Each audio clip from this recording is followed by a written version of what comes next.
খাঞ্জাপুর গ্রাম পঞ্চায়েতে, দাসপুর টুয়ের খাঞ্জাপুর গ্রাম পঞ্চায়েতের কিসমত বুথে আমরা এখন আছি। আপনারা জানেন এই খাঞ্জাপুর গ্রামের অঞ্চলের যে কিসমত বুথ, সেখানে যে রথতলা থেকে ভীমতলা পর্যন্ত যে রাস্তাটা, সেই রাস্তার অবস্থা খুবই খারাপ।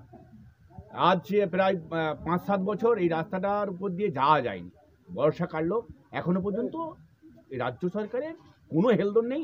এই পথশ্রী নামক একটা প্রকল্প হচ্ছে, যেটা হচ্ছে ভাটবুড়ি থেকে আমাদের রাস্তাটা হবার কথা পিচের। এখন শুনছি তৃণমূলী নেতাদের কাছ থেকেই শুনছি সেই রাস্তাটাই নাকি পিচ রাস্তা বাদ দিয়ে ঢালাই রাস্তা হবে।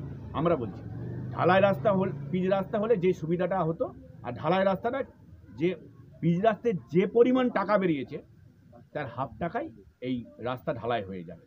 পিচ রাস্তায় যে ওয়ারেন্টি থাকতো 5 বছর, পিচ রাস্তা হয়ে যাওয়ার পর 5 বছর ওয়ারেন্টি থাকে, এটা এলাকার মানুষ এখনো ঠিকঠাক জানেনি। আপনারা তাহলে কি চাইছেন? আমরা চাইছি যে কত টাকা বেরোলো, কোন কাজটা হবে, পিচ রাস্তা হবে না ঢালাই রাস্তা হবে, এলাকার মানুষ এখনো ঠিকঠাকভাবে জানতে পারছে না। আমরাও বলছি, আমরাও জানতে পারছি না। আমাদের কাছে জানান দিতে হবে, আমাদেরকে জানান দিতে হবে কত টাকা বেরিয়েছে, কত টাকার কাজ হবে। আমি বলছি পিচ রাস্তা হলে 5 বছর ওয়ারেন্টি থাকতো, কত টাকা বেরিয়েছে, কত টাকা ওয়ার্ক অর্ডার বেরিয়েছে, কীভাবে কাজ হবে সেটা সাধারণ মানুষকে জানান দিতে হবে। দ্বিতীয়ত, যদি পিচ রাস্তা না হয় ঢালাই রাস্তা হবে, তার হাফ টাকায় ঢালাই রাস্তা হবে। ইট বিছিয়ে তার উপরে রোলার চালিয়ে দিয়ে যেভাবে পদ্ধতিতে হবে ঢালাই রাস্তাটা হলো। ঢালাই রাস্তায় আমাদেরকে ওয়ারেন্টি দিবে তো 5 বছরের। আমার দুদিকে খাল, দুদিকে মাঠ আছে, মাঠখানে রাস্তাটা ভেঙে যেতে পারে, সেই রাস্তা সারাই করবে কে? যে বেনিফিশিয়ারি কমিটির একটি ঘোষণা হয়েছে, যেটা আমাদের কাছে বিশেষ তথ্য রয়েছে।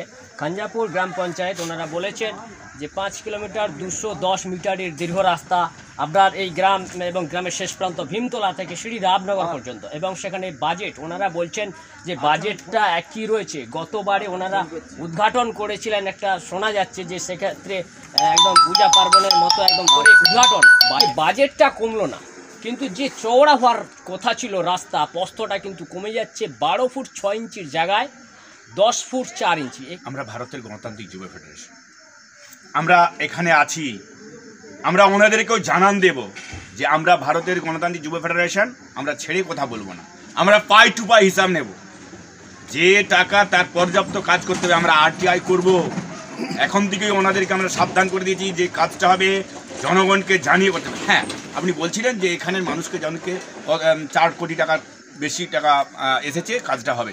আমরা দেবে তো সাধারণ মানুষকে, এরাও যে কাজটা করবে সাধারণ মানুষকে। এখনো পর্যন্ত তৃণমূলী যে বেনিফিশিয়ারি কমিটির কথা বলছিলেন, 1 নম্বর অঞ্চলে যা কমিটি হয়েছে সব তৃণমূলী নেতারাই ওখানে আছে। আমাদের গ্রামের মানুষদেরকে বলেছি, আমরা বলেছি আমার গ্রামের মানুষদেরকে নিয়ে বসতে হবে, কত টাকার কাজ হবে, কিভাবে কাজ হবে সব জানান দিতে হবে, নাহলে আমরা আছি পথে নামব। আরেকটা বিষয়, আমার খাঞ্জাপুর পঞ্চায়েতে একটা ICDS, গোপালপুর ICDS, আমার একটা ইসবপুর প্রাইমারি স্কুল 30 জনের নিচে কম।